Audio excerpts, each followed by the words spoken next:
વંદે શ્રી પુરુષોત્તમં ચ પરમં ધામાક્ષરં જ્ઞાનદં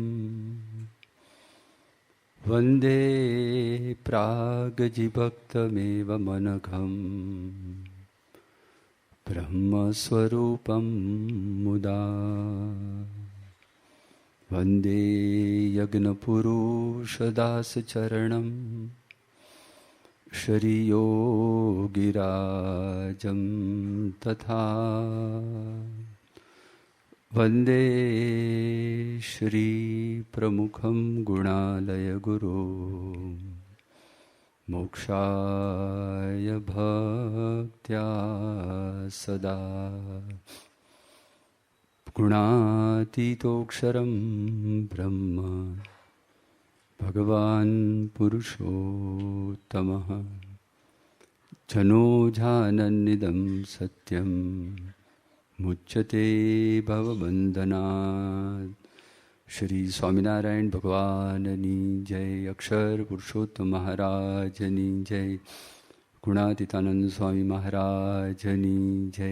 ભગતજી મહારાજની જય. શાસ્ત્રીજી મહારાજની જય. યોગીજી મહારાજની જય.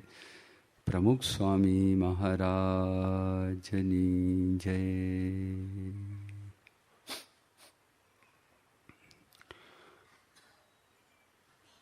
જૂનની 20 તારીખ હતી અને કલામ સાહેબ પરમ પૂજ્ય પ્રમુખ સ્વામી મહારાજને ટ્રાન્સેન્ડન્સ પુસ્તક અર્પણ કરવા માટે સારંગપુર પધારેલા હતા. લગભગ 20 મિનિટ માટેની મુલાકાત થયેલી હતી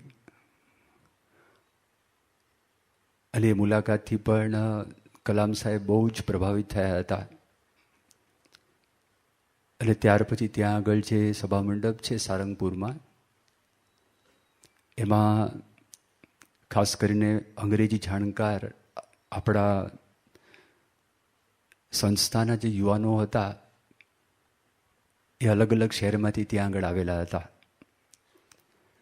કારણ કે કલામ સાહેબની એવી ઈચ્છા હતી કે મારે યુવાનોને સંબોધન કરવું છે.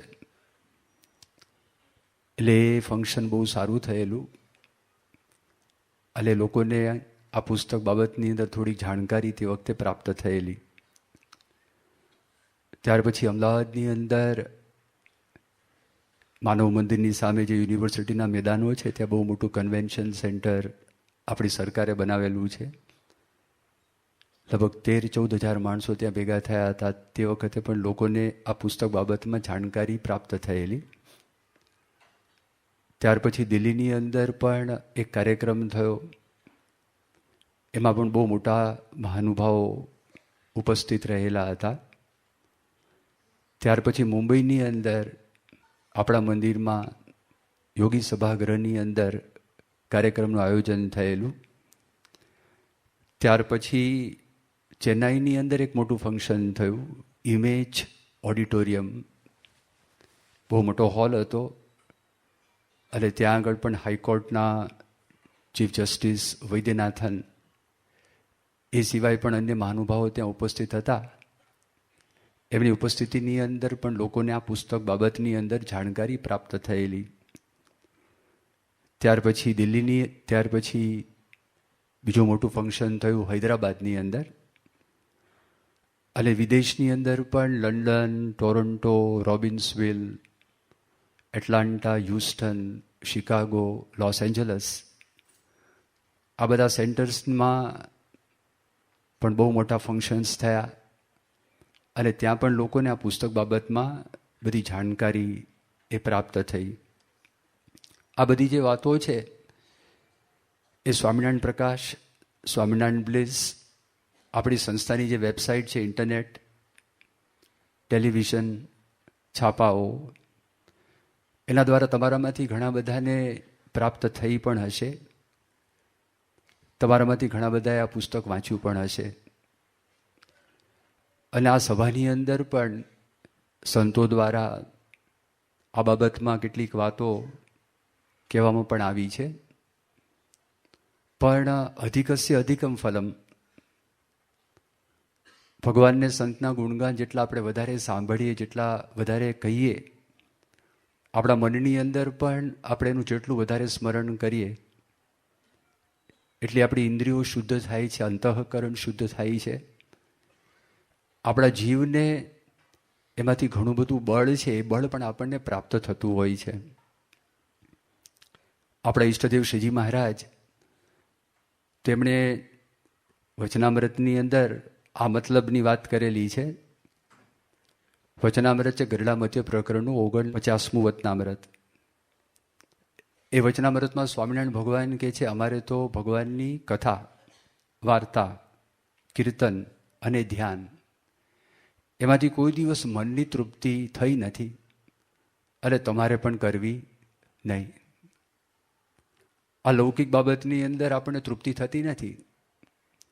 કોઈ રમતગમતની વાત હોય, આપણે વારંવાર સાંભળીએ કરીએ તો પણ આપણને તૃપ્તિ ન થાય.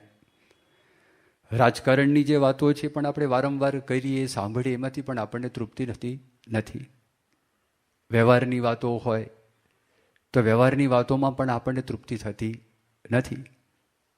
ભગવાનની વાતોની અંદર તૃપ્તિ થાય એટલે આપણે ભગવાનને પ્રાર્થના કરવી પડે કે આપણા પર દયા કરે, કૃપા કરે, કે જેને કરીને આપણે વારંવાર વધારે સમય માટે ભગવાનને સંતના ગુણાનુવાદ ગાવા મળે, સાંભળવા મળે, વિચારવા મળે, વાંચવા મળે.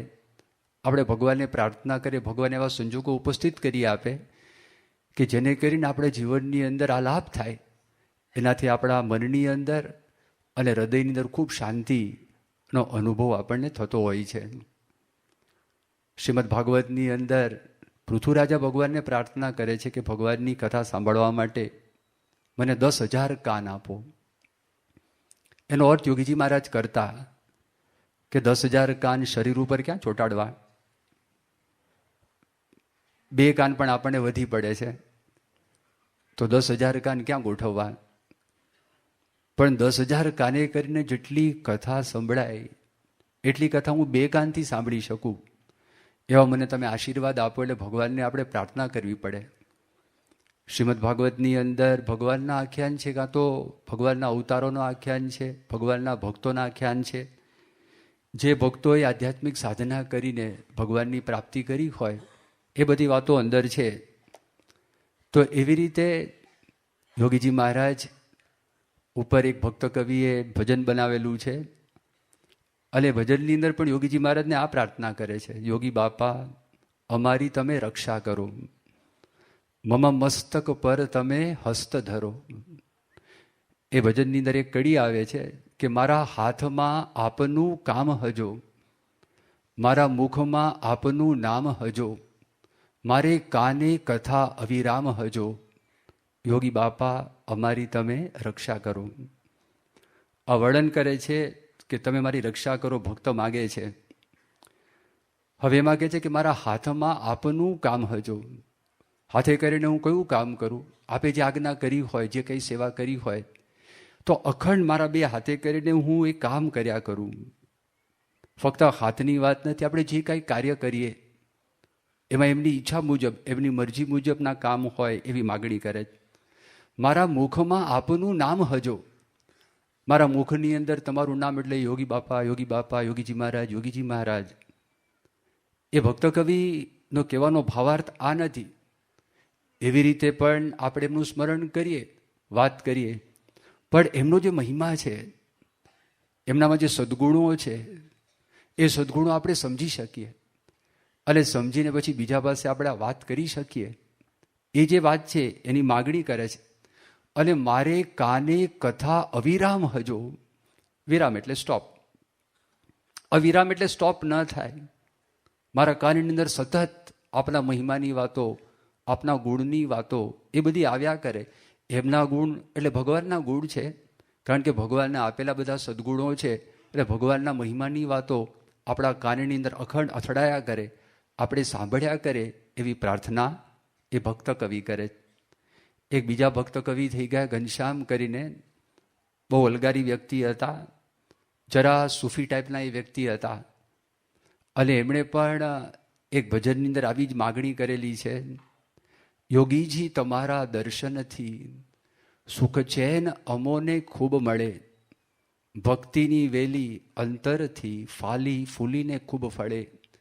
યોગીજી તમારા દર્શનથી, યોગીજી તમારા નામ તણી રસનાને સદાય ટેવ પડે, ગુણગાન સુણે આ કાન અને અંગો અંગ તમારી સેવા કરે, આપો એવી આશીષ ઓ સ્વામી, તન મનના બધાય વિકારો ટળે, યોગીજી તમારા દર્શનથી સુખ ચેન અમોને ખૂબ મળે.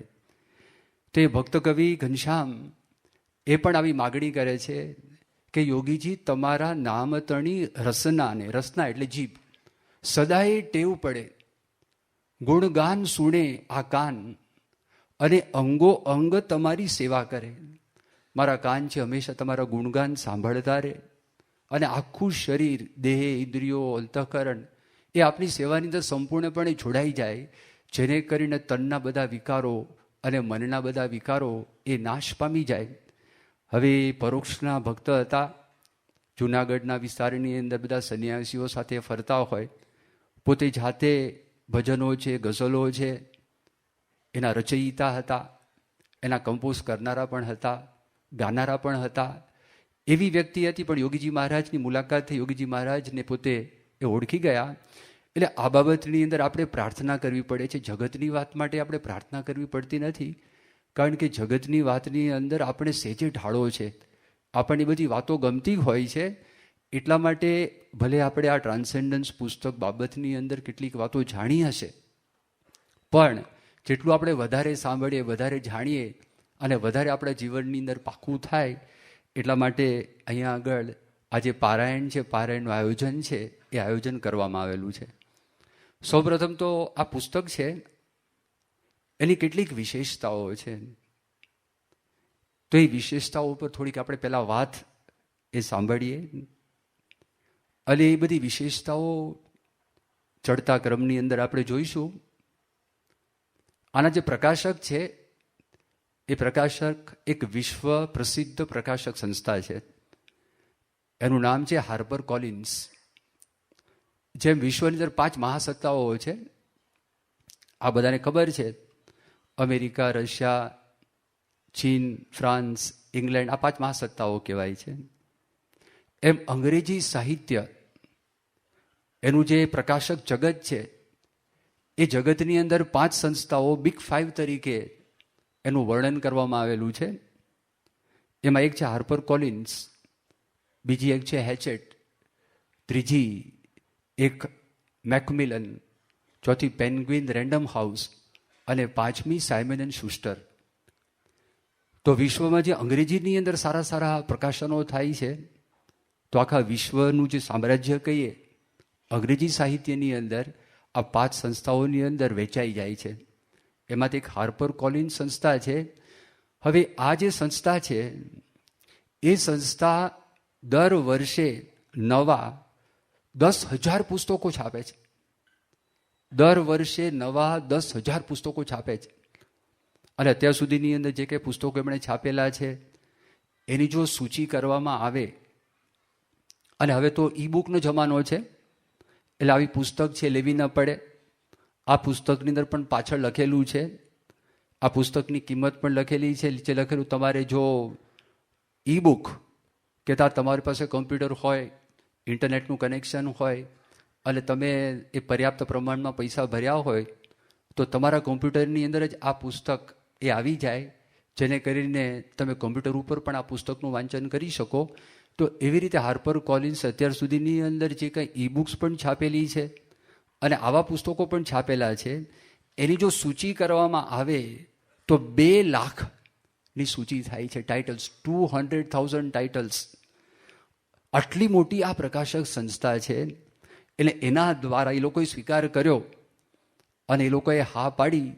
એ લોકોએ પોતાના ભાગ્ય માન્યા અને પોતે એવું કીધું કે જો અમારી પ્રકાશક સંસ્થાને તમે પસંદ કરી છે તો અમે એવું માનીએ છીએ કે અમે ભાગ્યશાળી છે. આ પુસ્તકની આ એક વિશેષતા છે. બીજી વિશેષતા એ છે, આ પુસ્તકના સહલેખક છે અરુણ તિવારી. અરુણ તિવારી, પ્રોફેસર અરુણ તિવારી એ સામાન્ય વ્યક્તિ નથી. એ વ્યક્તિ સાયન્ટિસ્ટ છે, વૈજ્ઞાનિક છે, એ મિસાઇલ સાયન્ટિસ્ટ છે. અને એ વ્યક્તિ મિકેનિકલ એન્જિનિયરિંગ માસ્ટર્સ કોર્સ એને પૂરો કર્યો. અને 1982ની સાલમાં જ્યારે આપણા દેશે કેટલાક પ્રક્ષેપ અસ્ત્રો એ બનાવવાનો પ્રારંભ કર્યો, જેનું નામ આકાશ. તો જે ફર્સ્ટ 3 સ્ટેજ હતા, પહેલા 3 તબક્કા હતા, એ તબક્કામાં જે વિકાસ થયો, તો એ વિકાસની અંદર આ વ્યક્તિ એ વખતે એના એરફ્રેમ ડિઝાઇનર હતા. એરફ્રેમ એટલે શું? ધારો કે ગાડી છે, તો ગાડીની અંદર એન્જિન છે, અને ગાડીમાં બેસવાની સીટો છે, બોનેટ છે, પાછળ ડેકી છે. એની જે બોડી છે, એનું જે શરીર છે, એને ફ્રેમ કહેવાય, કાર ફ્રેમ. તો એવી રીતે આ પ્રક્ષેપ અસ્ત્ર છે, મિસાઇલ છે, રોકેટ છે, તો એનું જે આખું બહારનું માળખું છે એને એર ફ્રેમ કહેવાય. હવે ડિઝાઇન બરોબર કરવું પડે. પહેલા જમાનામાં ગાડીઓ આવતી તો કેવી ગાડીઓ આવતી? તમને બધાને ખ્યાલ હશે, આગળનો જે કાચ હોય એ કાચ લગભગ સીધો હોય. અત્યારના બધા કાચ તમે જો, એ લોકોને બધાને વળાંક આપેલો છે, એને ઇન્ક્લાઇન આપેલું છે, કે જેને કરીને પૂરપાટ ગાડી ઝડપથી દોડતી હોય તો હવા જે ભટકાય તો હવા ઉપરથી સરકી જાય ગ્લાસ ઉપરથી, નહીતર તો એ સામે જો ભટકાતી હોય તો આટલી બધી સ્પીડ છે, ગાડી પકડી શકે નહીં. એટલું જ નહીં, ડીઝલ પણ વધારે બળે, પેટ્રોલ પણ વધારે બળે. તો એવી રીતે અમુક રીતે એની ડિઝાઇન કરવી પડે. અને આટલી સ્પીડમાં જતા હોય ને ઘર્ષણ થાય તો એ બળી પણ ન જાય એવી વ્યવસ્થા કરવી પડે. એ એરફ્રેમનું ડિઝાઇનિંગ આ અરુણ તિવારી છે, એ જે પેલી આકાશ મિસાઇલ ગઈ તો કરનાર એ વ્યક્તિ. એટલું જ નહીં, એ પોતે પ્રોજેક્ટ મેનેજર હતા, ઇન્ટિગ્રેટેડ સિસ્ટમના પાછા પ્રોજેક્ટ મેનેજર હતા એ વખતે. ઇન્ટિગ્રેશન એટલે બધું ભેગું કરવું. માની લો ગાડી છે, તો ગાડીમાં ઘણા બધા એના ભાગ છે ને, પૈડા છે, સ્ક્રૂ છે, નટ છે, બોલ્ટ છે, પાઇપ છે, ઘણી બધી વસ્તુઓ છે. એવું કહેવાય છે કે 1800 પાર્ટ તમે ભેગા કરો ઓછામાં ઓછા, અને પાછા 1800 એટલે મેજર પાર્ટ છે, તો એક ગાડી તૈયાર થાય. અમુક ટોયોટાની ગાડી છે એમાં 30,000 પાર્ટ છે. અમુક BMWની ગાડી છે 5 સિરીઝની, એમાં 2400 પાર્ટ છે. એમાં અલગ અલગ બધા પાર્ટ્સ છે, એને ભેગા કરવાના, ભેગા કરીને ગોઠવણ કરવાની. એવી રીતે આ જે રોકેટ છે ઉડે. હવે ઉડે એટલે બળતણ જોઈએ, પછી એમાં બોમ્બ મૂકવાનો છે, અને અમુક ચોક્કસ સ્થાન ઉપર જઈને આ પ્રક્ષેપ અસ્ત્ર પડે એવી એની વ્યવસ્થા કરવાની છે. તો એને માર્ગદર્શન પણ કોઈક આપવું પડે ને. ઓલામાં તો પ્લેનમાં પાયલોટ ચલાવે છે, અને પાયલોટની સામે જેમ સ્ટીમરમાં હોકાયંત્ર હોય ને, દિશા સૂચન કરે, એવી રીતે ત્યાં આગળ વિમાનની અંદર પણ હોય. તો મિસાઇલમાં, રોકેટની અંદર તો એમને એમ ચાલે છે. તેને પણ માર્ગદર્શન આપવા માટેની કંઈક વ્યવસ્થા હોવી જોઈએ. એના માટેનું ઇલેક્ટ્રોનિક યંત્ર અંદર હોય, નેવિગેશન સિસ્ટમ અંદર હોય, અલગ અલગ તબક્કા અંદર હોય. તો એ બધાનું ઇન્ટિગ્રેશન કરવું, ભેગું કરવું. તો એની અંદર પણ આ માણસ પ્રોજેક્ટ મેનેજર હતા, અરુણ તિવારી. બહારથી તમે જુઓ તો એકદમ તમને સામાન્ય લાગે, એ જ્યારે બોલતા હોય તો પણ તમને એકદમ સામાન્ય લાગે. પણ એ વ્યક્તિ પણ એ મોટા ગજાના એક વૈજ્ઞાનિક છે. 1992ની સાલની અંદર આપણા દેશની એક સંરક્ષણ સંસ્થા છે, એના અધ્યક્ષ કલામ સાહેબ થયા, DRDOના. એ જ્યારે થયા તો તે વખતે અરુણ તિવારીને એક કામ સોંપ્યું, અને એને ડાયરેક્ટર બનાવ્યા એક પ્રોજેક્ટના. એમણે એમ કીધું કે આપણો દેશ છે, અને આપણો દેશ છે, લોકો પાસેથી ટેક્સના પૈસા ઉઘરાવે છે, તો પછી દેશને કંઈ મદદ પણ આપણે કરવી જોઈએ, નાગરિકોને મદદ કરવી જોઈએ. સંરક્ષણની અંદર બધા પૈસા જાય છે સંશોધનની અંદર. હવે એ જે સંશોધન કરીએ છીએ તો એમાંથી નાગરિકોને શું લાભ થાય? એમાં કલામ સાહેબના જ પ્રોત્સાહનથી અરુણ તિવારી અને એક ડૉક્ટર સોમરાજુ કરીને આપણા દેશની અંદર હૃદયમાં જે ઉપર ફરતી રક્તવાહિનીઓ છે, જે હૃદયને લોહી છે એ લોહી આપે છે, અને જે હૃદયના સ્નાયુઓ છે એનું પોષણ કરે છે, એની અંદર ક્યારેક અવરોધ આવે, એમાં બ્લોક થાય, આ બધા હવે જાણતા થઈ ગયા છો, એમાં સ્ટેન્ટ મૂકવામાં આવે. તો આપણા દેશની અંદર ફર્સ્ટ કોરોનરી સ્ટેન્ટ જે બનાવ્યો એનું નામ પાડ્યું કલામ રાજુ સ્ટેન્ડ. તો આ બધા મિલિટરીના સંશોધનો, એ સંશોધનના બાય પ્રોડક્ટ તરીકે આ કોરોનરી સ્ટેન્ટ બનાવેલો, એમાં પણ અરુણ તિવારીનો બહુ મોટો ભાગ હતો. પણ એમને ગુરુને અર્પણ કરી દીધું નામ, એટલે કલામ રાજુ એ કોરોનરી સ્ટેન્ટ એનું નામ પડ્યું. પછી બીજું એક સૌ પ્રથમ મોટું કામ કર્યું. આફ્રિકા ખંડ છે, આફ્રિકા ખંડમાં ઘણા બધા દેશો છે, અને આપણો દેશ છે. આપણા દેશની અંદર ઘણા બધા રાજ્યો છે, દરેકમાં હોસ્પિટલો છે, સ્કૂલો પણ સરકારની છે. એ રીતે આફ્રિકા દેશની અંદર ઘણા બધા જે ખંડમાં ઘણા બધા દેશો, તો એ દેશોની હોસ્પિટલ્સ અને એ દેશોની યુનિવર્સિટીઝ, વિશ્વવિદ્યાલયો, ભારત અને આફ્રિકા વચ્ચે એનું કનેક્શન, ફર્સ્ટ લિંક, એ જે ફર્સ્ટ લિંક કરનારા વ્યક્તિ એ અરુણ તિવારી. એટલે દાખલા તરીકે ત્યાં હોસ્પિટલમાં કંઈ જરૂર પડી, આપણા ડૉક્ટરનું માર્ગદર્શન જોઈએ છે, તો તાત્કાલિક માર્ગદર્શન મળી શકે. એવી આખી જે વ્યવસ્થા છે, એ વ્યવસ્થા કરનારા અરુણ તિવારી. પછી પ્રાથમિક સારવાર કેન્દ્રો છે. હવે ગામડાની અંદર હોય તો હોસ્પિટલની અંદર જે બધી સુવિધાઓ છે, એ બધી સુવિધાઓ ગામડાના માણસોને ઉપલબ્ધ થાય નહીં. પણ ઇન્ટરનેટથી કનેક્શન કરવાથી મોટી મોટી હોસ્પિટલોની અંદર જે ડૉક્ટરો છે, એ પ્રાઇમરી હેલ્થ કેર સેન્ટર છે, એના ડૉક્ટરોને માહિતી આપી શકે, એને માર્ગદર્શન આપી શકે. એના બધા એક્સરેસ છે, આ માધ્યમ દ્વારા એ સીધા મોકલી પણ શકે, જેને કરીને મોટી હોસ્પિટલના ડૉક્ટરો આ જોઈ શકે. અને નાના આ પ્રાથમિક સારવાર કેન્દ્રની અંદર જે ગામડાના માણસો છે, એને શહેરમાં જે હોસ્પિટલોની અંદર બધી ઉપલબ્ધિઓ છે, એવી ઉપલબ્ધિ પ્રાપ્ત થાય, એ પણ પ્રથમ કરનારા અરુણ તિવારી. એ માણસ પાછા લેખક છે, એ સામાન્ય માણસ પણ નથી. એને 12 પુસ્તકો લખેલા છે, અને 13મું પુસ્તક છે આ ટ્રાન્સેન્ડન્સ. એવી રીતે 13 પુસ્તકો લખે. એમાં વિંગ્સ ઓફ ફાયર, એમાં અબ્દુલ કલામની જીવન કહાણી છે, જીવન કથા છે. એ પુસ્તકો 10 લાખ વેચાયા છે, અને બેસ્ટ સેલર તરીકે પુસ્તક બનેલું છે. એ વ્યક્તિને ઇનામો પણ ઘણા બધા પ્રાપ્ત થયેલા છે. હૈદરાબાદની એક યુનિવર્સિટી ઓફ હૈદરાબાદની અંદર મેનેજમેન્ટ ઓફ સાયન્સીસની અંદર આ માણસ એડજંક્ટ પ્રોફેસર તરીકે એ વ્યક્તિ પોતે કામ કરે છે. એટલે એ વ્યક્તિ પાછા, અમે તમને વાત કરી, આ બધી એની જે સિદ્ધિઓ છે, સિદ્ધિઓ કઈ, આ એકેડેમિક સિદ્ધિ કહીએ, જેને કહીએ કે શૈક્ષણિક કારકિર્દીની મેં તમને વાત કરી. પણ એ વ્યક્તિ પાછા ચારિત્રવાન છે. તમે જો જ્યારે સારંગપુરની અંદર પ્રમુખ સ્વામી મહારાજને આ પુસ્તક અર્પણ કરવા માટે એ ડૉક્ટર કલામ એ પોતે આવ્યા, ત્યારે સંતોની એવી ઈચ્છા હતી કે અરુણ તિવારી પણ થોડું પ્રવચન કરે. અરુણ તિવારી ના પાડી. એણે કહ્યું કે મારા ગુરુ છે કલામ, અને કલામની હાજરીની અંદર હું કંઈક વાત કરું એ મારા માટે ઉચિત નથી, માટે એમની હાજરીમાં હું વાત નહીં કરું, વડીલોને માન. જ્યારે આ પુસ્તક પૂરું થયું, એમની માને આ પુસ્તક અર્પણ કરવા માટે પોતે ગયેલા મેરઠની અંદર, અને તે વખતે એમના માના આશીર્વાદ લીધા, એમને પગે લાગ્યા. આમની ઉંમર જ 60-62 વર્ષની ઉંમર છે અરુણ તિવારીની. તેમની માની ઉંમર તો 85 વર્ષથી ઉપર છે. પણ મા સ્વસ્થ છે. માએ આશીર્વાદ આપ્યા. મા બહુ રાજી થઈ, અને માએ વાત કરી કે તમે બહુ મોટું કામ કર્યું છે. એક તો પ્યારનો સાગર પ્રમુખ સ્વામીજી, એક જ્ઞાનનો સાગર અબ્દુલ કલામજી, એ બંનેને, આ બંને સાગરને તમે એક ગાગરની અંદર ભરી દીધો. આ બહુ મોટું કામ થયું. હું એવી આશા રાખું છું કે આપણા દેશના બધા જ માતા પિતા, એના પણ સંતાનો, એના જીવનની અંદર પણ આવી તક પ્રાપ્ત થાય, અને એ પણ આવું કંઈક પ્રદાન કરી શકે, એવી હું ભગવાનને પ્રાર્થના કરું. એની માને પોતે મળવા માટે ગયા હતા. એટલે આજે પુસ્તકની વિશેષતાની મેં તમને વાત કરી. આ બીજી વિશેષતા. ત્રીજી વિશેષતા એ છે, આ પુસ્તક, તે પુસ્તક મુખ્ય લખનારા વ્યક્તિ છે ડૉક્ટર કલામ. તો ડૉક્ટર કલામ વિશે પણ થોડીક વાત આપણે જાણીએ. આ કલામ એ પોતે બહુ ગરીબ કુટુંબની અંદર જન્મ થયેલો હતો.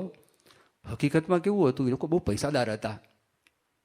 વાણ વટાનો એ લોકો વેપાર કરતા હતા. પણ 1914ની સાલથી બધી પડતી આવી, અને એમના પિતાજી પાસેથી બધા પૈસા છે, પૈસા ખતમ થઈ ગયા. અને અબ્દુલ કલામ એ પોતે સૌથી નાના ઘરની અંદર, એમનો જન્મ થયેલો 1931ની સાલમાં. 31ની સાલમાં જન્મ થયો. તે વખતે તો બહુ ગરીબ હતા, પણ એ બાપદાદાના વારસાઈની અંદર એ ત્યાં આગળ રામેશ્વરમમાં એ જે મકાન છે હજી પણ એ જૂનું મકાન, પાકું મકાન છે. માછીમાર હતા એ વાત સાચી, હકીકતની અંદર માછીમાર પણ નહોતા, એની પાસે વાણો હતા અને શ્રીલંકા સાથેનો બધો વેપાર છે, વેપાર ચાલતો હતો. એટલે ઝૂંપડામાં તો એ લોકો રહેતા નહોતા, એ લોકો માટે પાકું મકાન હતું.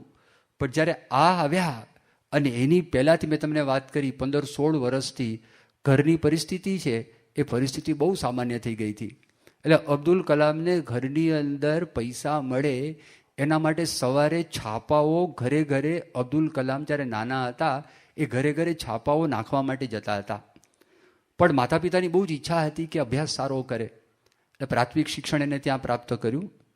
અને પછી જે માધ્યમિક શિક્ષણ છે એ પ્રાપ્ત કરવા માટે ત્યાંથી એક બીજું સ્થળ છે રામનાથપુરમ કરીને, એ રામનાથપુરમની અંદર અબ્દુલ કલામ પોતે માધ્યમિક શિક્ષણનો અભ્યાસ કરવા માટે શોર્ટ સ્કૂલમાં ગયા હતા. એ સ્કૂલની અંદર પણ એમને ઘણી બધી વસ્તુઓ એ સમજવા મળી, એ ઘણી બધી વસ્તુઓ એને પ્રાપ્ત પણ થઈ. અને ત્યાર પછી તિરુચિરાપલ્લી કરીને એક જગ્યા છે, એમાં સેન્ટ જોઝફ્સ કોલેજ છે, એ કોલેજની અંદર ભણવા માટે અબ્દુલ કલામ પોતે ત્યાં આગળ ગયેલા. અને એમને મૂકવા માટે માતા પિતા પહેલી વખત એક છોકરો આવી રીતે ગરીબ કુટુંબનો એ બહાર ભણવા માટે જાય, રેલવે સ્ટેશન ઉપર એના માતા પિતાને ભાઈઓ એમને મૂકવા માટે ત્યાં આગળ આવેલા હતા. અને એ કોલેજમાં પોતે ગયા, એ કોલેજમાં ફિઝિક્સની અંદર BScનો અભ્યાસ એમણે પૂરો કર્યો ત્યાં આગળ. અને ત્યાંથી પછી ગયા ચેન્નાઈ. એટલે રામેશ્વરમથી ચેન્નાઈ ખાસું દૂર છે. અને ચેન્નાઈ ગયા, ચેન્નાઈની અંદર MIT મદ્રાસ ઇન્સ્ટિટ્યૂટ ઓફ ટેકનોલોજીની અંદર કલામે અભ્યાસ કર્યો અને પોતે એરોનોટિકલ એન્જિનિયર થયા. એરોનોટિકલ એન્જિનિયર એટલે વૈમાનિક વિજ્ઞાન. એ વૈમાનિક વિજ્ઞાનની અંદર 3 પાસા છે મુખ્યત્વે. એ જો માણસને આવડે સંપૂર્ણપણે વિગતથી, મુખ્ય એની જે કેટેગરીઝ છે, એના વિભાગો છે એ 3 છે, તો બધું એમાં આવડી જાય. એક છે ડિઝાઇનિંગ, બીજું છે પ્રોડક્શન અને ત્રીજું છે મેન્ટેનન્સ. વિમાન જેની ડિઝાઇન બનાવવાની, પછી એને બનાવવાના, પછી એને મેન્ટેન કરવાનું. આ 3 દેખાય સામાન્ય પણ મોટું આખી શાખા છે. અને એ શાખાની અંદર માણસ ઊંડો ઉતરે તો આખું જીવન છે, જીવન પણ પસાર થઈ જાય. એટલે એરોનોટિકલ એન્જિનિયર પોતે થયા. અને ત્યાર પછી મેં તમને હમણાં જે વાત કરી DRDO, defence research and development organisation, DRDO, થોડાક વખત માટે પોતે જોડાયા. અને ત્યાર પછી ઈસરોમાં જોડાયા. ઈસરો જે આપણી સંસ્થા છે ને કેન્દ્રીય સરકારની, જે રોકેટો બનાવે છે, જે આપણા ઉપગ્રહ, કૃત્રિમ ઉપગ્રહ બનાવે છે. ગ્રહ, સૂર્ય તારો કહેવાય, 9 ગ્રહ છે, અત્યારે એને 8 ગ્રહ કહે છે. પણ ગ્રહને ફરતો ચંદ્ર ફરે છે એટલે ઉપગ્રહ કહેવાય. પૃથ્વીની જે પ્રદક્ષિણા કરે એ ઉપગ્રહ કહેવાય. પણ માણસે પોતે બનાવ્યા અને એ પાછી ભ્રમણ કક્ષામાં મૂક્યા અને પૃથ્વીની ફરતા થયા. એટલે સેટેલાઇટ કહો, ઇંગ્લિશની અંદર, ગુજરાતીની અંદર ઉપગ્રહ કહીએ. તો એ જે સંસ્થા બનાવે છે એની સાથે પોતે જોડાયા. અને જોડાઈને એક બહુ જ મોટી સિદ્ધિ એમણે પ્રાપ્ત કરી. અને ત્યારથી આપણા દેશની અંદર એને એક નામથી બોલાવવામાં આવ્યા અને એ નામ હતું મિસાઇલ મેન ઓફ ઇન્ડિયા. એનું કારણ એ હતું કે આપણા દેશની અંદર એવું જ્ઞાન તો હતું કે જેને કરીને આપણે કૃત્રિમ ઉપગ્રહ બનાવી શકીએ. એ બધી વ્યવસ્થા આપણી પાસે હતી.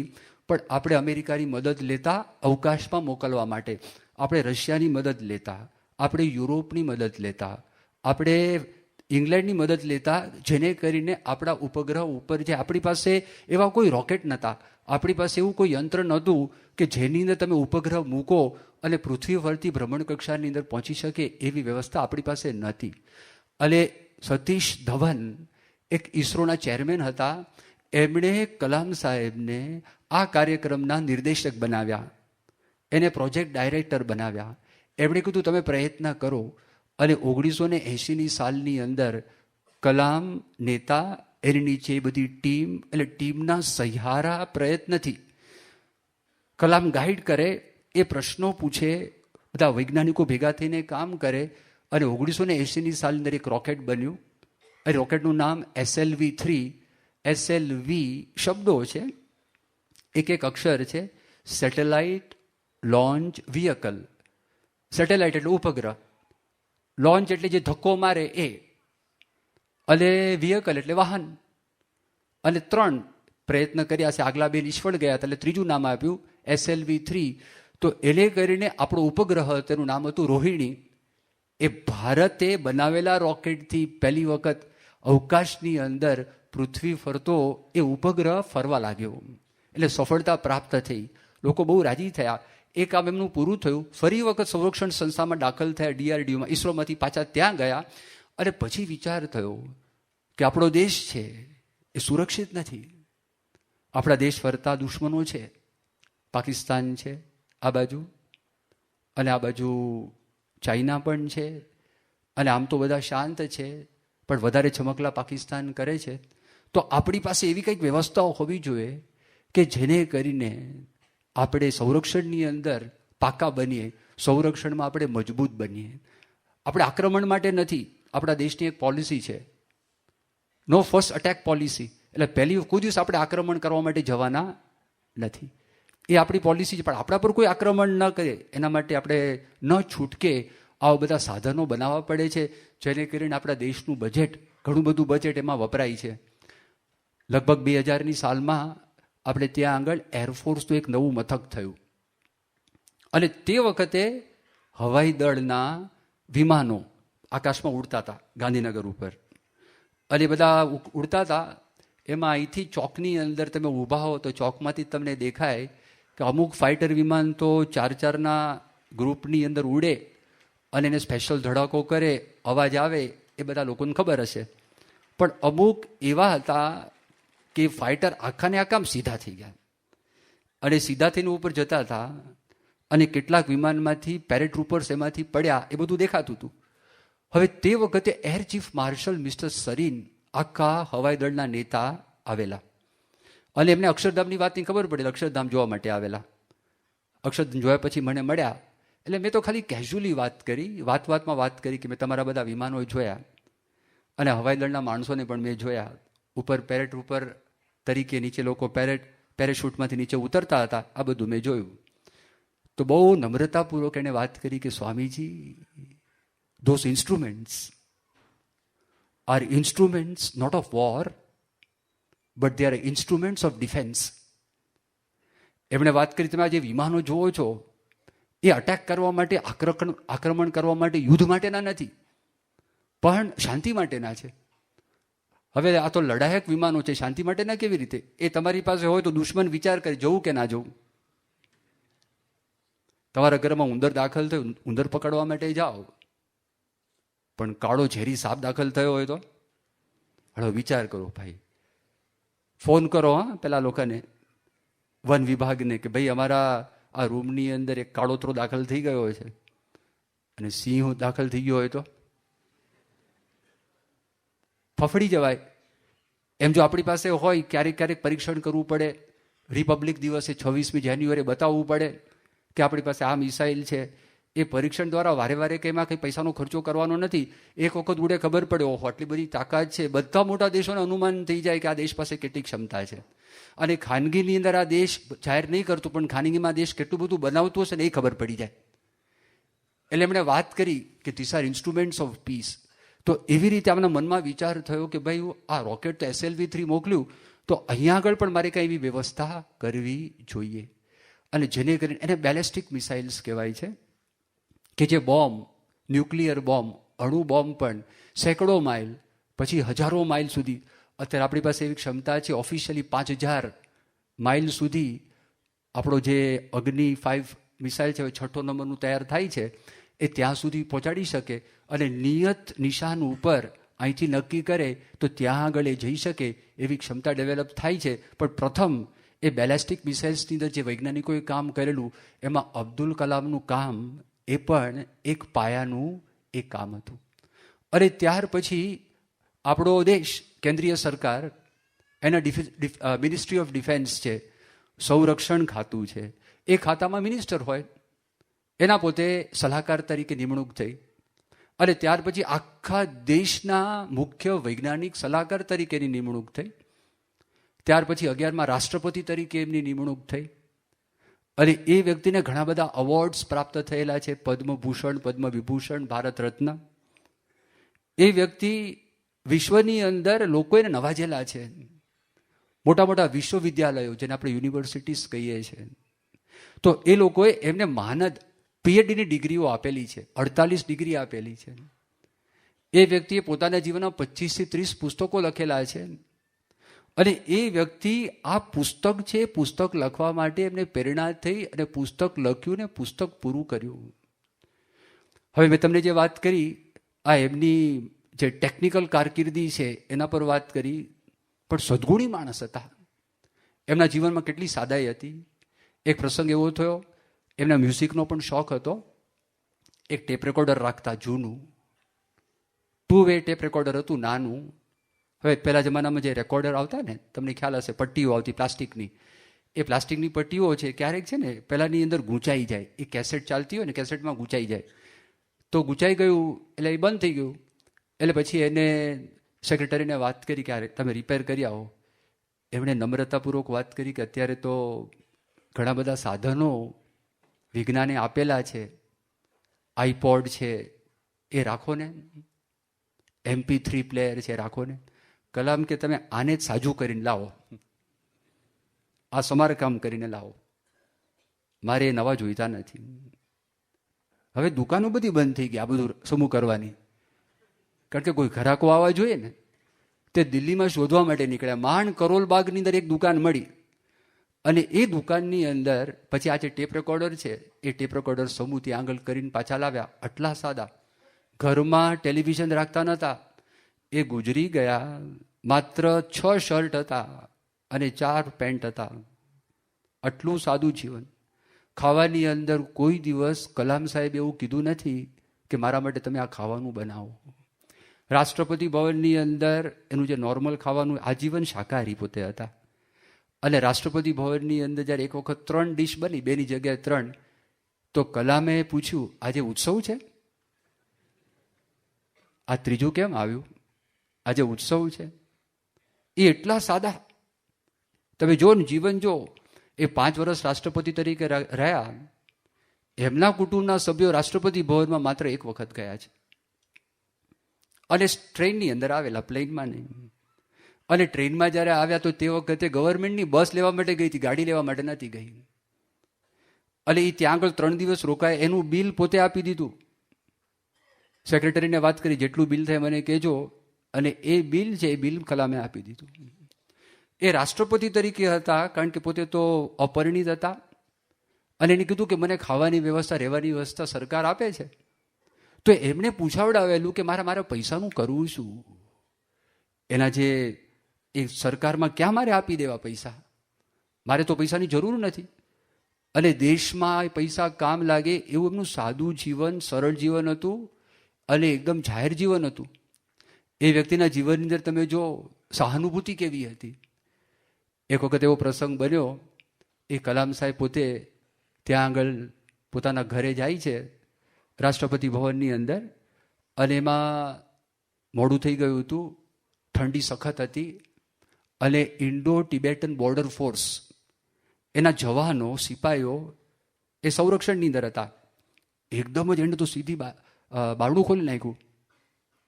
એટલે એકદમ ગભરાયા, કારણ કે સિક્યુરિટીનો પ્રોટોકોલ છે, આ તો બહુ મોટો માણસ છે. એ ત્યાં જે પેલા માણસો હતા એની પાસે ગયા, અને એણે જોયું, અને તરત આવીને વાત કરી, આ લોકો માટે હીટરની વ્યવસ્થા કરી આપજો. તો જો સહાનુભૂતિ, આપણને ઠંડી લાગે છે, એને પણ ઠંડી લાગે છે, તો એના માટે આપણે કંઈક વ્યવસ્થા કરવી જોઈએ. એમના જીવનની અંદર ઉદારતા કેટલી. એક પ્રસંગ એવો બનેલો, એ દક્ષિણમાં રાષ્ટ્રપતિ તરીકે ગયા હતા, અને રાષ્ટ્રપતિ તરીકે ત્યાં આગળ પોતે ગયા હતા. અને એમાં એક પ્રસંગ એવો બન્યો, પલાયમ કોટ્ટાઈ નામની એક જગ્યા છે, તો ત્યાં આગળ એક કોલેજની અંદર, સેન્ટ ઝેવિયર્સ કોલેજમાં એમને પ્રવચન કરવાનું હતું. નજીકની અંદર કુલન નામનું એક ન્યુક્લિયર એટલે અણુ મથક, એ મથકની અંદર પણ એમને મુલાકાત લેવાની હતી. અને ત્યાર પછી મદુરાઈનું સર્કિટ હાઉસ છે, એ સર્કિટ હાઉસની અંદર પણ એમને જવાનું હતું. અને એ જવાનું હતું. હવે કલામ જેવા વ્યક્તિ, જે વ્યક્તિ માણસુડા, અને માણસો બધા એમને ગમે. હવે એ વ્યક્તિ જ્યારે જાય ત્યારે સ્વાભાવિકપણે બધા લોકો એને મળવા માટે તત્પર થઈ જાય, પોલીસ લોકો વચ્ચે બિચારા અવરોધ કરીને ઊભા હોય, એને પણ ધોકો મારે, એને પણ હડફેટની અંદર ચડાવે. એટલે ક્યાંક આગળ સિક્યુરિટી બ્રીચ, એટલે સિક્યુરિટી તૂટેલી, સલામતી તૂટેલી. હવે એમાં જ બધા પોલીસો હતા. તો તામિલનાડુના જે ડીએસપી હતા અને એના જે સાહેબ હતા, એ લોકોએ નક્કી કર્યું કે જેટલા પોલીસો આમાં ઇન્વોલ્વ થયેલા છે બધાને આપણે સસ્પેન્ડ કરી દઈએ, નોકરીમાંથી સસ્પેન્ડ કરી દીધા. આ વાત ખબર પડી કલામને. અને જ્યારે કલામને આ વાતની ખબર પડી તો એમણે તામિલનાડુના ચીફ સેક્રેટરી એને વાત કરી. એણે કહ્યું કે મારે લીધે આ લોકો સસ્પેન્ડ થયા છે, એ બધાને તમે એ સસ્પેન્શન રિવોક કરી લો, સસ્પેન્શન પાછું ખેંચી લો અને બધાને તમે નોકરીમાં પાછા રાખો. પ્રમુખ સ્વામી મહારાજનો પ્રસંગ યાદ આવે છે. આણંદની પાસે મધુભાન નામનો રિસોર્ટ છે, એલિકોન કંપની છે.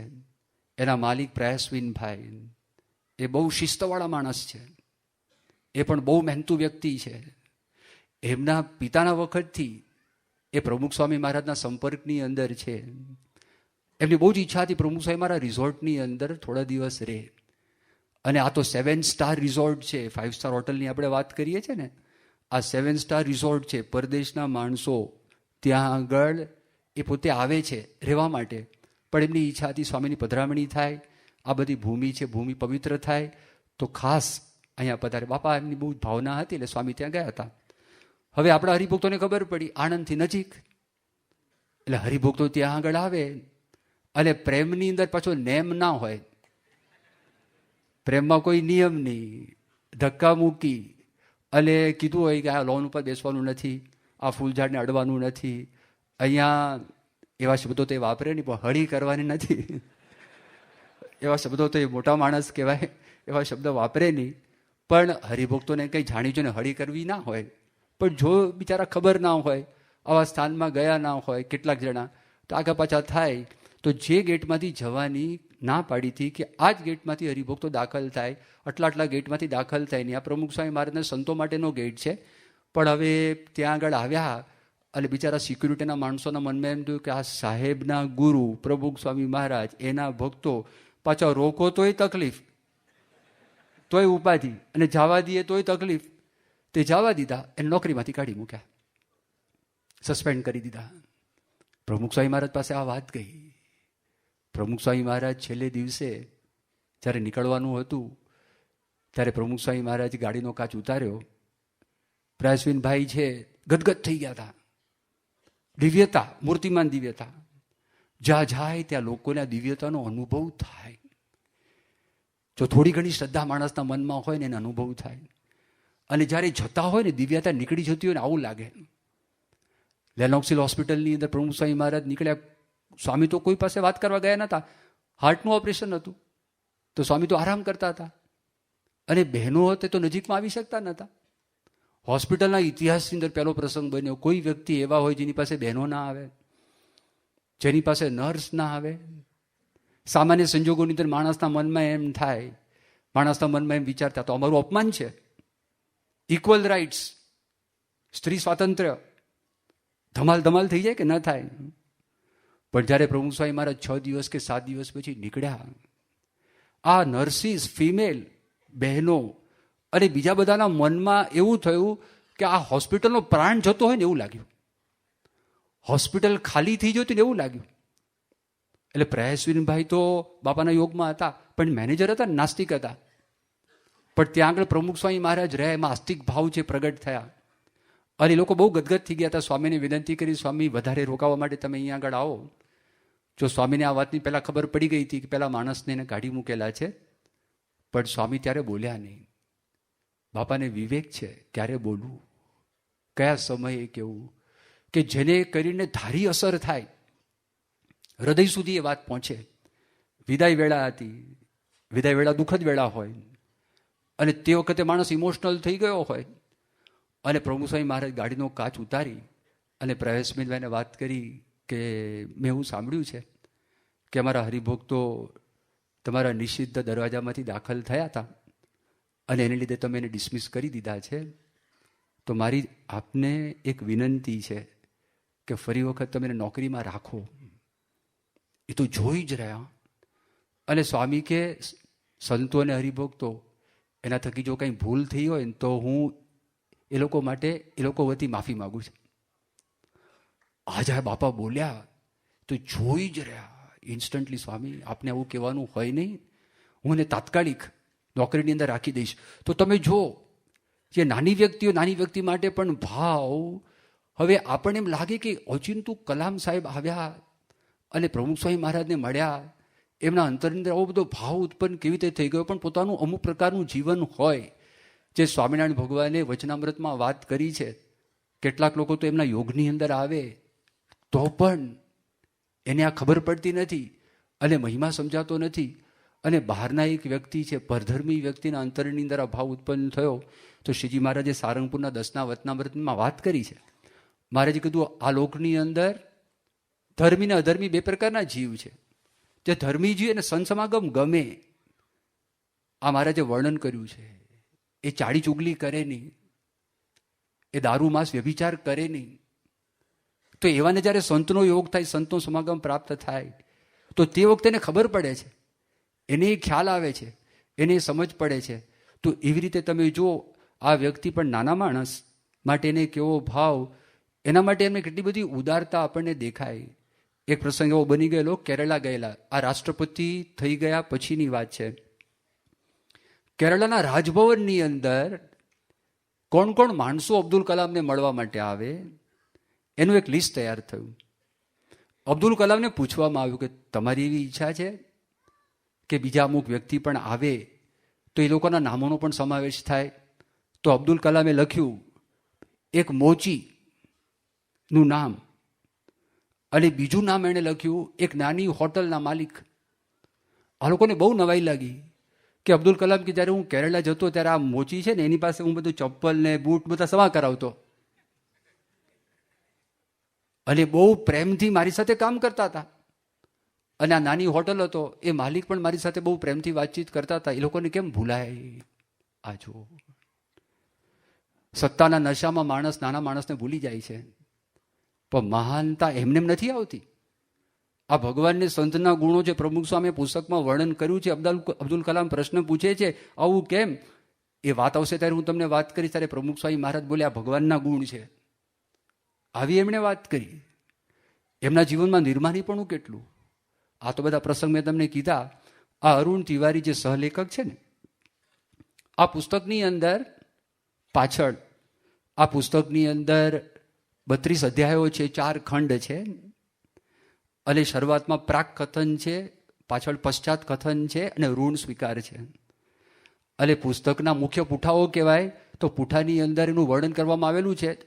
તો અરુણ તિવારીએ ઋણ સ્વીકાર કરેલો છે. કોણે કોણે મને મદદ કરી છે?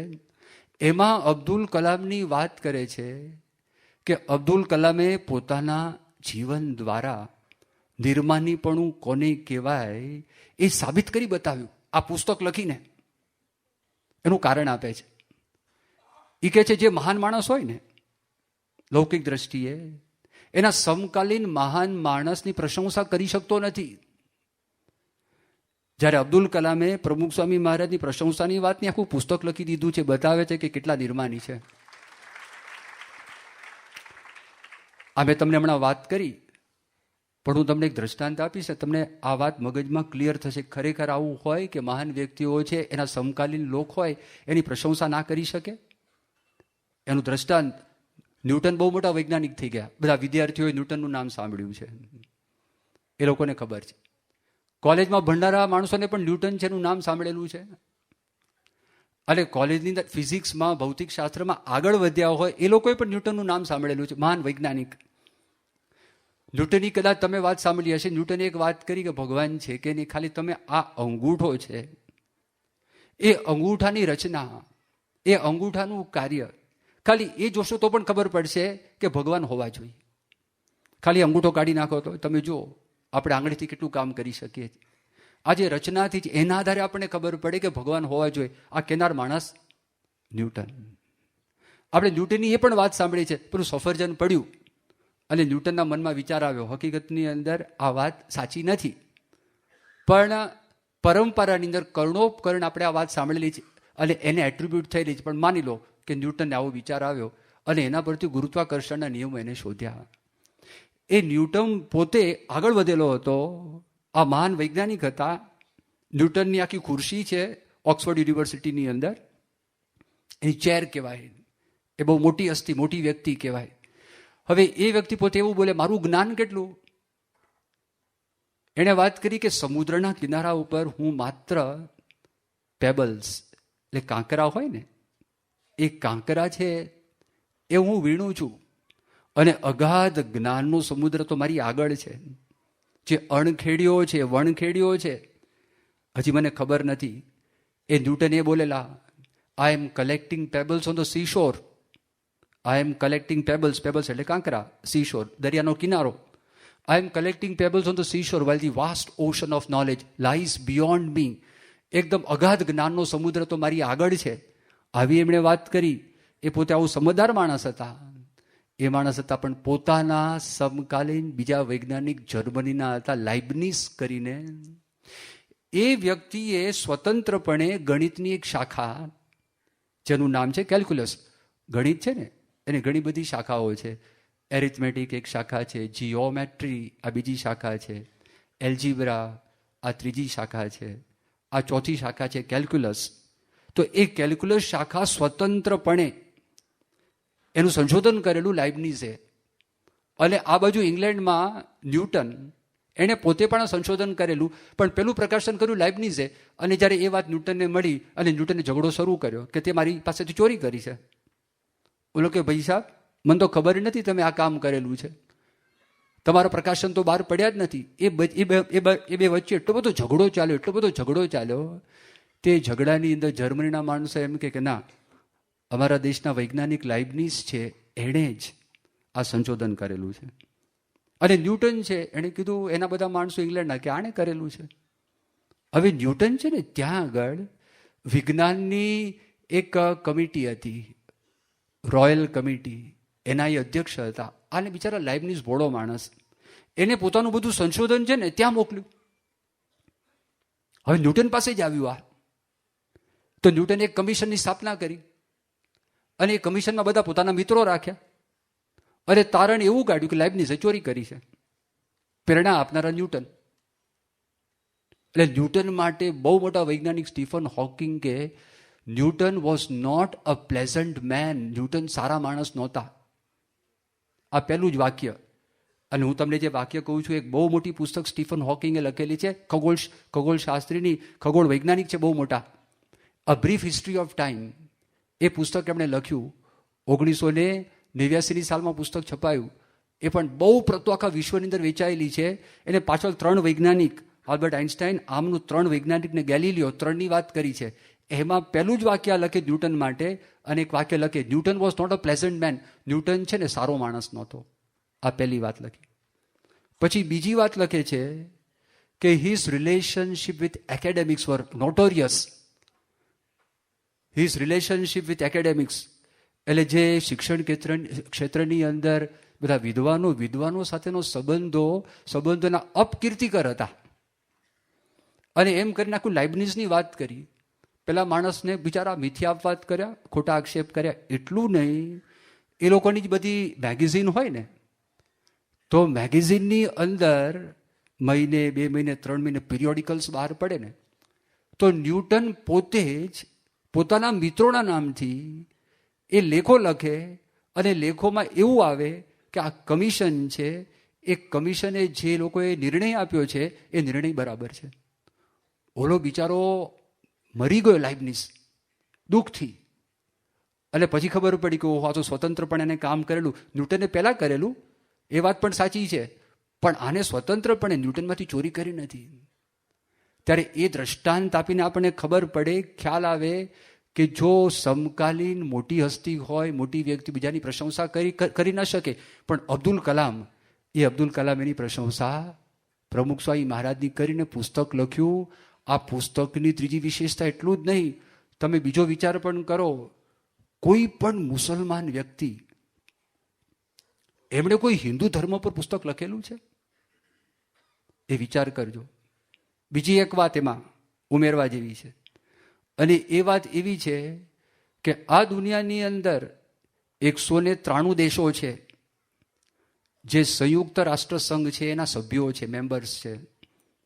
બીજા 5 દેશો છે જેના સભ્ય નથી. એમ દુનિયામાં 198 દેશો છે. એ 198 દેશોમાંથી એક પણ રાષ્ટ્રપતિ, એક પણ પ્રાઇમ મિનિસ્ટર, એક પણ સરમુખત્યાર એણે કોઈ ધર્મગુરુ ઉપર પુસ્તક લખેલું નથી. અને આ પહેલો ઇતિહાસમાં એવો પ્રસંગ બને છે કે એક ભૂતપૂર્વ રાષ્ટ્રપતિ એક ધર્મગુરુ ઉપર પુસ્તક લખ્યું અને એ વ્યક્તિ પાછા મુસલમાન. આ જો આ પુસ્તકની આ વિશેષતા છે, ત્રીજી વિશેષતા છે. પુસ્તકની ચોથી વિશેષતા એ છે, સૌથી મોટી વિશેષતા, આ પુસ્તકના ચરિત્ર નાયક પરમ પૂજ્ય પ્રમુખ સ્વામી મહારાજ છે. જેમ રામાયણ છે તો રામાયણની મહત્તા એ છે, એના ચરિત્ર નાયક ભગવાન શ્રી રામ છે. ભાગવતની મહત્તા એ છે, એના ચરિત્ર નાયક ભગવાન શ્રી કૃષ્ણ છે. એમ આ પુસ્તકના ચરિત્ર નાયક પરમ પૂજ્ય પ્રમુખ સ્વામી મહારાજ છે. અને પ્રમુખ સ્વામી મહારાજનો આપણે વિચાર કરીએ તો પ્રમુખ સ્વામી મહારાજ કેવા, જેના જીવનની અંદર ક્યારેય નિષ્ફળતા મળી જ નથી. આ બહુ વિચાર કરજો, એક એક શબ્દો આપણને આવે એવા વ્યક્તિ આપ લાવો કે જેના જીવનની અંદર ક્યારેય નિષ્ફળતા મળી જ ના હોય. પ્રમુખ સ્વામી મહારાજ એવા પુરુષ છે કે જેમના જીવનની અંદર ક્યારેય હતાશા, નિરાશાનો અનુભવ થયો જ નથી. ક્યારેય ચિંતા, વ્યથાનો અનુભવ થયો જ નથી.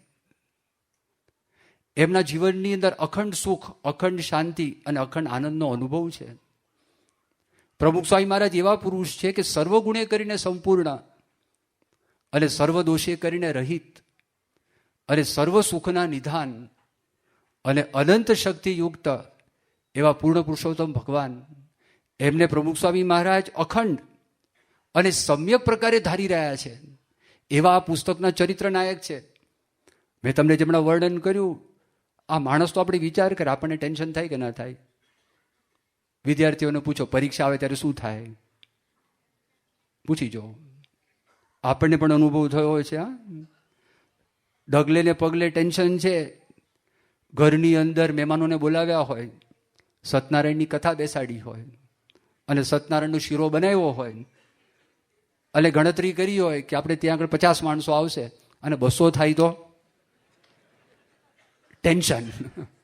માર્યા.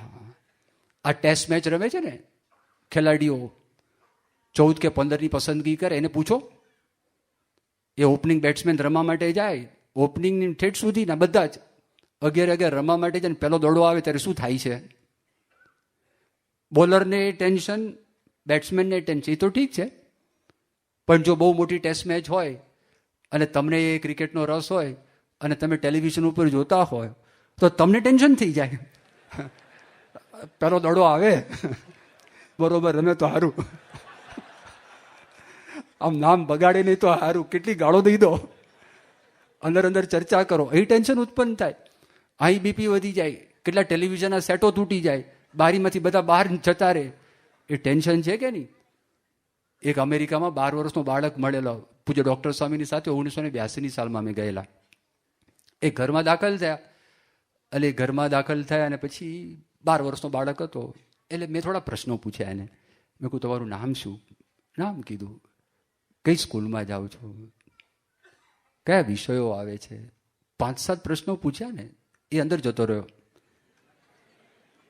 અને 5 મિનિટ પછી એના બાપ બહાર આવ્યા. મને કે મારા દીકરાને ટેન્શન થઈ ગયું. અલા, મેં કીધું ટેન્શન? શેનું ટેન્શન? આટલા પ્રશ્નો, સિમ્પલ પ્રશ્ન, ભાઈ તમારું નામ શું? એમાં ટેન્શન? કઈ સ્કૂલમાં તમે જાઓ છો એમાં ટેન્શન? કયા વિષયો ભણો છો એમાં ટેન્શન? એમાં ટેન્શન થઈ ગયું. આ ટેન્શનની દુનિયામાં આપણે જીએ છીએ. આપણે કામ થોડુંક ન થાય, ફ્રસ્ટ્રેટ થઈ જાય. આપણા મનની અંદર એમ થાય મારું આ કામ થયું નહીં, આપણે નાસીપાસ થઈ જઈએ, આપણે હતાશ થઈ જઈએ, નિરાશ થઈ જાય. આ બધા જુએ છે. જો પ્રમુખ સ્વામી મહારાજ 1971ની સાલમાં ગાદી પર આવ્યા ને, ત્યારથી અત્યારે 2015મી સાલ ચાલે છે. સેંકડો સંતો એમનું જીવન જોયું છે, લાખો હરિભક્તો એ જોયેલું છે, જાહેર જીવન જીવેલા છે. એમના જીવનમાં થયું નથી. આ ચરિત્રના એક લાવો અજાયબી છે. તાજમહાલ જોવા માટે જાય છે, લડાખ જાય છે, ત્યાં આઈફિલ ટાવર જોવા માટે જાય છે, નાયગ્રા ફોલ્સ જોવા માટે જાય છે ને. અજાયબી ખબર પડતી નથી. કેટલીક અજાયબી આપણે વિચાર કરીએ તો જ આપણને ખબર પડે આપણી સામે છે. તરણાઓતે ડુંગર, મોટો ડુંગર હોય, માઉન્ટ એવરેસ્ટ, આખું તરણું આમ રાખ્યું હોય તો આખો ડુંગર ઢંકાઈ જાય. આખું બ્રહ્માંડ આપણને દેખાય છે. આંખમાં મોતિયું આવે તો બ્રહ્માંડ દેખાવાનું બંધ થઈ જાય. એમ આપણી સામે આવી વિભૂતિ છે, વિચરણ કરે છે. અતિ અલૌકિક પુરુષ છે. એ સામાન્ય પુરુષ નથી, ચરિત્રનાયક છે. આ પુસ્તકના હમણાં 2 દિવસ પહેલા કે ગઈકાલે સંતોની સભામાં પ્રમુખ સ્વામી મહારાજનો રિપોર્ટ વંચાતો હતો. એ રિપોર્ટની અંદર તિવારીને અબ્દુલ કલામ ફોન કરે છે અને ફોન કરીને તિવારીને પૂછે છે, મને તમે વાત કરો કે પ્રમુખ સ્વામી મહારાજ તમારા મતે કેવા. હવે એમણે તો પોતે લખેલું જ છે અને આપણા સ્વામિનારાયણ પ્રકાશ બ્લિસમાં આવી ગયેલું છે, પણ ખબર નહીં કલામ સાહેબને સૂઝ્યું અને ફોન કર્યો. કલામ સાહેબે વાત કરી 3 પ્રકારના સંતો છે. એક સંત એવા છે કે શાસ્ત્રનું જ્ઞાન બહુ છે પણ આચરણમાં નથી. લોકો એની કથા સાંભળીને રાજી થાય, એની શૈલી સારી હોય, કંઠ સારો હોય, બાહ્ય વ્યક્તિત્વ સારું દેખાતું હોય, ઊંચા પોળા હોય, ગાદીને શોભાડે એવા હોય તો માણસ ખેંચાય, માણસ આકર્ષાય અને કથા સાંભળે. બીજા પ્રકારના એને કીધું કે એવા સંત છે કે શાસ્ત્રમાં જે વાત છે ને એના આચરણમાં છે. અને ત્રીજા પ્રકારના સંત સ્વયં શાસ્ત્ર છે. તે અરુણ તિવારી કીધું પ્રમુખ સ્વામી મહારાજ સ્વયં શાસ્ત્ર છે.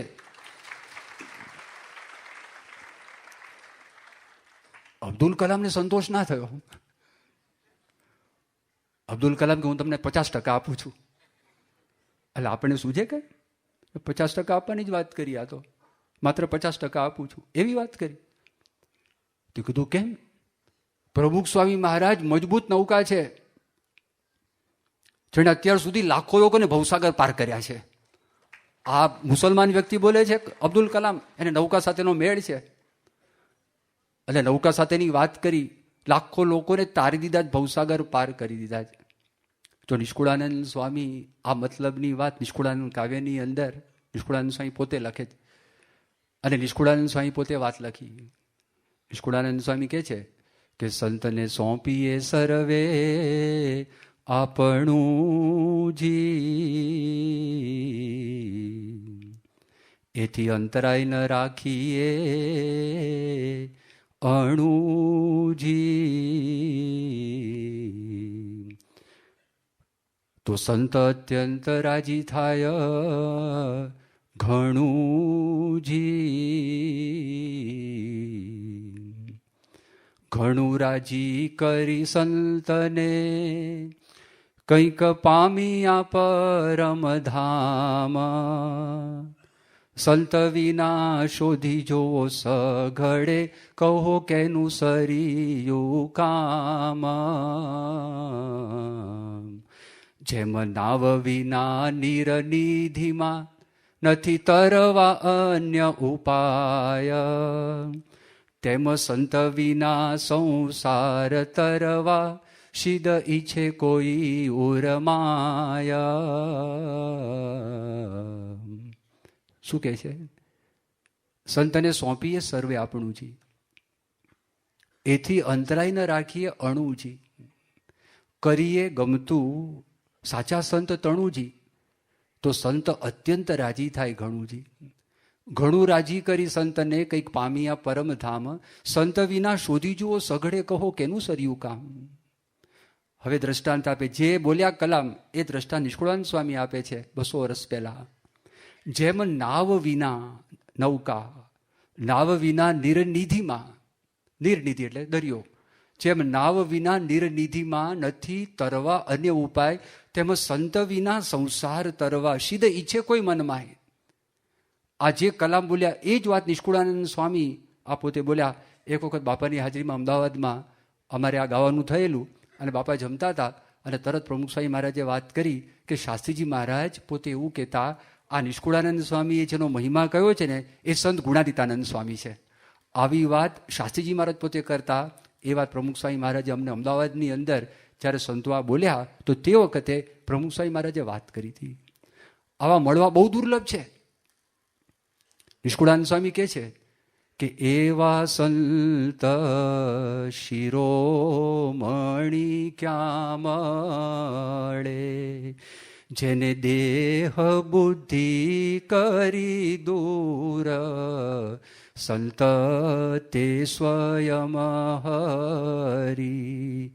કહે નિષ્કુળાનંદ એને સંગે, ઉગે અંતરે આનંદ સૂર, સંત તે સ્વયં હરી.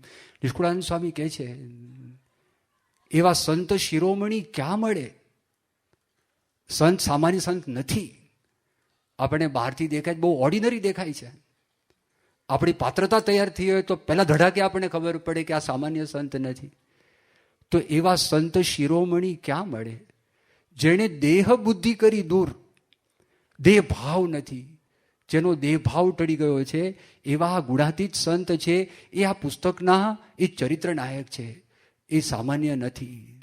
તો એ જે પુસ્તકની ચોથી આ મહત્તાની મેં તમને વાત કરી. હવે પાંચમું ઓબ્ઝર્વેશન છે.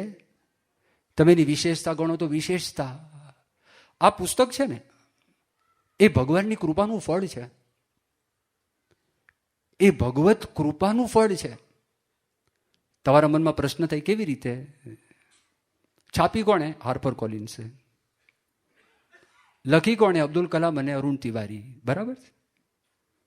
હવે ત્રણેના અનુભવ તમે જુઓ શું થાય છે. આ હાર્પર કોલિન્સનો વ્યક્તિ, એનો પ્રતિનિધિ, જ્યારે અમદાવાદમાં ફંક્શન થયું, શાંતનુ ચૌધરી આવેલા. એ આના એડિટર છે. જ્યારે પુસ્તક જાય ને જોવી પડે, તપાસ કરવી પડે, બધું કરવું પડે. એ કરનાર એ માણસ શાંતનુ ચૌધરી. એ જાહેરમાં બોલ્યા, વિડીયો રેકોર્ડિંગ થયેલું છે. એ કન્વેન્શન સેન્ટરમાં 2300 જણા હતા, બાજુના હોલમાં 10,000 માણસો બેઠા હતા, 11,000 માણસો. એ બધા એના સાક્ષી છે. એ શાંતનુ ચૌધરી એવું બોલ્યા કે અમારા આખા હાર્પર કોલિન્સના ઇતિહાસમાં હજી સુધી એવો પ્રસંગ બન્યો નથી કે પુસ્તક અમારા હાથમાં મેન્યુસ્ક્રિપ્ટ આવી હોય અને પછી અમારે છપાઈ કામ કરવાનું હોય તો એ કામ માત્ર 2 મહિનાની અંદર થયું હોય. હજી સુધી એવું ક્યારેય પણ બન્યું નથી. આ પુસ્તક માત્ર 2 મહિનામાં થઈ ગયું છે. અમને ઓછામાં ઓછા 8 થી 10 મહિના થાય. જો સામાન્ય કામ નથી. જ્યારે માણસ લેખક લખીને આપે ને તો આ માણસ શાંતનુ ચૌધરી પોતે જોનારા માણસ હતા. એ શબ્દે શબ્દ જુએ, એમાં કંઈ ફેરફાર હોય તો ફેરફાર સૂચવે, વાક્ય રચનામાં ભૂલ હોય તો એ કે, અધ્યાયોનો ક્રમ બરોબર ના હોય તો એ કે, આનું જે ડિઝાઇન છે ડિઝાઇન નક્કી કરવી પડે, આનો ફોટો નક્કી કરવો પડે, આ જાડા પૂઠામાં કરું કે પાટલામાં પૂઠા કરું એના માટેની ટીમ ગોઠવવી પડે, એકનોલેજમેન્ટની બધી વાત છે એની બધી વ્યવસ્થા કરવી પડે, બધા ફોટાઓ અંદર મૂકેલા છે, ફોટાઓ પસંદ કરવા પડે, સેંકડો હજારો ફોટામાંથી નક્કી કરવા પડે કે આ ફોટા તૈયાર કરો. અમારે 8 થી 10 મહિના નીકળી જાય. હું માનું છું ઇટ્સ અ ડિવાઇન ગ્રેસ. આ એના શબ્દો છે. ડિવાઇન એટલે ભગવાનની કૃપા. પછી આગળ મૂક્યું પ્રમુખ સ્વામીજીઝ ગ્રેસ. પ્રમુખ સ્વામીની કૃપા હું માનું છું. એટલે ભગવત કૃપાને લીધે આ પુસ્તક છે, આ ભગવાનની ભેટ છે, ભગવાનની આપેલી ભેટ છે. આ એમનો અનુભવ. તિવારીનો વિચાર કરો. અબ્દુલ કલામની વાત કરીને, અબ્દુલ કલામ છે ને બાળક જેવા માણસ. એ વ્યક્તિ તમારી સાથે વાત કરતા હોય ને તો ઓચિંતો બીજો પ્રશ્ન આવે અને એ પ્રશ્નની વિષય સાથે કંઈ લેવા દેવા ન હોય ને એવું જ લાગે. અરુણ તિવારી કે એની સાથે રાષ્ટ્રપતિ ભવનમાં જે બગીચો, એ બગીચાની અંદર વોકિંગ કરતા હોય અને પોતાના વિચારો એ મને કહે પ્રમુખ સ્વામી બાબતમાં, અને ઓચિંતું મને વાત કરે તે જાંબુ ખાધા. એટલે જાંબુ સાથે શું લેવા દેવા? ત્યાં અરુણ તિવારી કે આની એક રીત હતી મને જાગ્રત રાખવાની. કલામની એક રીત હતી, તું છે કે નહીં, હું બોલું છું એમાં તું છું કે નહીં. તો એને તપાસ કરવા માટે આવું એકદમ જ કલામ છે ને, એકદમ જ આવા બધા પ્રશ્નો એના એકદમ જ નાખે. હવે એમણે આ બધી વાતો કરી હતી, પ્રમુખ સ્વામી મહારાજ માટે વાત કરી હતી, જલ્દી પુસ્તક તૈયાર કરો, જલ્દી તૈયાર કરો, જલ્દી તૈયાર કરો. અને જો પ્રમુખ સ્વામી મહારાજને આ પુસ્તક ના આપી શકું ને પ્રમુખ સ્વામી મહારાજનું આ પૃથ્વી ઉપરથી પ્રયાણ થઈ જાય તો મારા જીવનની અંદર બહુ મોટો વસવસો રહી જશે. માટે ગમે તેમ કરીને કર. તો રોજ ફોન આવે કે કેટલું લખાયું. એક લીટી લખાઈ નથી, એક શબ્દ લખાયું નથી. મને પ્રેરણા થવી જોઈએ, ઇન્સ્પિરેશન થવું જોઈએ. મારે શરૂ કરવું કેવી રીતે, કેમ કામ કરવું, હજી મારા મગજની અંદર કંઈ આવતું જ નથી. આ કરવું કેવી રીતે મારે, એવું બધું મનમાં. એમની સામે બોલે નહીં, પણ કે હજી કંઈ થયું નથી, હું રાહ જોઉં છું, બ્રેકની રાહ જોઉં છું, કંઈક પ્રેરણાની રાહ જોઉં છું. પછી તિવારી કે હું અમદાવાદ આવ્યો, શાહીબાગ રોડ ઉપર આપણું મંદિર છે, અને એમણે વાત કરી BAPS સ્વામિનારાયણ મંદિરમાં મેં પ્રવેશ કર્યો, દાખલ થયો, અને બ્રહ્મવિહારી સ્વામીને મેં વાત કરી કે મારી પરિસ્થિતિ આવી થયેલી છે, માટે આમાં તમે મને કંઈક મદદ કરો. મને પૂજ્ય ઈશ્વરચરણ સ્વામી પાસે લઈ ગયા. ઈશ્વર સ્વામી મારા માથા પર હાથ મૂક્યો, પ્રમુખ સ્વામી મહારાજને એક ફોટો આપ્યો, અને ફોટો આપીને મને વાત કરી કે તમારા કોમ્પ્યુટર ઉપર આ ફોટો સ્ક્રીન ઉપર મૂકજો, અને ભગવાન પ્રેરણા કરશે, અને પ્રમુખ સ્વામી મહારાજ પ્રેરણા કરશે. પછી શ્રદ્ધા વિશ્વાસથી હું આ લઈ ગયો. જો વૈજ્ઞાનિક છે, યાદ રાખજો, તાર્કિક માણસ છે, રેશનલ માણસ છે. આ માણસ ખાલી શ્રદ્ધા, જેમ વજીબા એ મૂઢપણે સમજણ, એવી વાત નથી. પણ એમના જીવનમાં આ વાત બેઠી, અને લઈ ગયા, અને કોમ્પ્યુટરના સ્ક્રીન ઉપર ફોટો મૂક્યો કે શબ્દોનો પ્રવાહ વહેવા લાગ્યો, વાક્યોનો પ્રવાહ વહેવા લાગ્યો. અને મને ખબર પડતી નથી આ કેવી રીતે થયું. તો જાહેરમાં વાત કરું, એવું માનું છું મારા પર ભગવાનની કૃપા અને પ્રમુખ સ્વામી મહારાજની કૃપા, એમના આશીર્વાદથી આ પુસ્તક લખાયું છે. માટે આ પુસ્તક ભગવાનની ભેટ છે. અબ્દુલ કલામનો વિચાર કરીએ. અબ્દુલ કલામને ક્યારે પ્રેરણા થઈ? 2001માં સ્વામીને મળેલા, પણ પ્રેરણા ક્યારે થઈ? જ્યારે દિલ્હી અક્ષરધામનું ઉદ્ઘાટન થયું ને, અને ઉદ્ઘાટન વખતે એકદમ બાપાને વાત કરી કે તમે ગજબનું કામ કર્યું. 5 વર્ષમાં જે વ્યક્તિએ ખરેખર કામ કર્યું છે ને, અને જે વ્યક્તિએ સમર્પણ પોતે દેશ માટે થયા છે ને, અથવા પોતાના સમાજ માટે થયા હોય, એ જે કામ કર્યું ને, એને ખબર પડે કે આ કામ કેવું છે. એણે કીધું ગજબનું તમે કામ કર્યું છે. સ્વામી કે ભગવાને કર્યું છે, સ્વામિનારાયણ ભગવાને કર્યું છે, આ સંતો છે એ લોકોએ કર્યું છે, સ્વયંસેવકોએ કરેલું છે. એના અંતરની અંદર એટલી બધી છાપ પડી ગઈ. એ ત્યાર પછી તો અમુક મિટિંગમાં અમે પણ હાજર હતા. એમણે કીધું કે આ અક્ષરધામનું ક્રિએશન, એનું નિર્માણ ગાથા, એના પર મારે એક પુસ્તક લખવી છે કે પ્રમુખ સ્વામી મહારાજે કેવી રીતે કર્યું. પછી એમણે જ વિચાર બદલાયો કે એક ચેપ્ટર ખાલી બની જાય પુસ્તકનું, અને પ્રમુખ સ્વામીના જીવન વિશે આખું મારે વાત લખવી છે. એવો મનમાં પ્રેરણા ઉત્પન્ન થઈ 2005ની સાલમાં. એટલે એ જો કાર્યને પ્રમુખ સ્વામીના દર્શન થયા, ભગવત કૃપા થઈ. પણ બીજી એક વાત પુસ્તકમાં જ લખે છે. 2014ની સાલ અને 11મી માર્ચનો દિવસ પ્રમુખ સ્વામી મહારાજને ઠેઠ દિલ્હીથી અબ્દુલ કલામ સાહેબ મળવા માટે ગયા હતા. એ જ દિવસે પાછા દિલ્હી પહોંચ્યા, મધરાત થઈ ગઈ હતી. અને રાત્રે જમીને પોતાના બગીચાની અંદર એક વૃક્ષ, જેનું નામ અર્જુન વૃક્ષ છે, એ વૃક્ષને ફરતે એ ધીરે ધીરે, એને સ્ટ્રોલિંગ કહેવાય, વોકિંગ ફાસ્ટ થાય, પછી સ્ટ્રોલ કરવા માટે નીકળ્યા. અને પછી પાછા આવ્યા. સિક્યોરિટીના માણસોએ મને કે સલામ ભરી. મેં બારણું બંધ કર્યું અંદરથી. અને પછી છેલ્લા 50 વર્ષથી મેં એક સારી આદત પાડેલી છે, અને આદત એ છે, સૂતા પહેલાં હું સારું પુસ્તક છે એનું વાંચન કરું. મારી પોતાની પુસ્તકની એક લાઇબ્રેરી છે, પુસ્તકાલય છે. અને તે દિવસે ખાલી એમને જ મેં એક પુસ્તક ઉઠાવ્યું. એ પુસ્તક છપાયું તો 1954ની સાલમાં. ઘણા બધા વર્ષોથી મારા પુસ્તકાલયમાં પડેલું. આશ્ચર્યની વાત તો એ છે, ત્યાં સુધી મેં પુસ્તક છે ને વાંચ્યું નહોતું. અને એ પુસ્તક મેં હાથમાં લીધું. પુસ્તકનું શીર્ષક હતું ધ બુક ઓફ મિર્દાદ. એ લખનારા માણસ હતા ઇસ્માઇલ કરીને, એક લેબનન દેશના માણસ હતા. અને પુસ્તકનો પ્રારંભ મારા પલંગ ઉપર બેસીને મેં કર્યો, અને પ્રથમ શબ્દો હતા ઇન ધ મિલ્કી લોફ્ટી માઉન્ટન્સ, દૂધિયા, બહુ જ ઊંચા ડુંગરોની અંદર એક ઊંચું શિખર હતું. અને એ શિખર ઉપર એક બહુ મોટો મઠ હતો. અને એ મઠ બહુ પુરાતન હતો. એવું કહેવાય છે કે આ પૃથ્વી જ્યારે જળ બંબાકાર થઈ ગયેલી હતી, અને એ સમયનો આ મઠ હતો. અને અત્યારે તો માત્ર ખંડેર ત્યાં આગળ છે. જો પુસ્તક છે, યાદ રાખજો, તત્વજ્ઞાનનું પુસ્તક પણ દ્રષ્ટાંત દ્વારા, રૂપક દ્વારા આ માણસ છે ને સમજાવે છે. તો એ વ્યક્તિ આ પુસ્તક લખેલું અને વાંચતા હતા, અને અત્યારે બહુ જ મોટા વિસ્તારમાં ખંડેર પડેલા છે. તો તે વખતે મારી આંખ છે મીચાઈ. કલામ લખે છે પ્રાક કથનની અંદર. અને જ્યારે મારી આંખ મીચાઈ, હું જાગતો પણ નહોતો, સૂતો પણ નહોતો. જાગતો એટલા માટે નહોતો કારણ કે મારા હાથ હલતા નહોતા. સૂતો એટલા માટે નહોતો, મને અવાજ સંભળાતા હતા.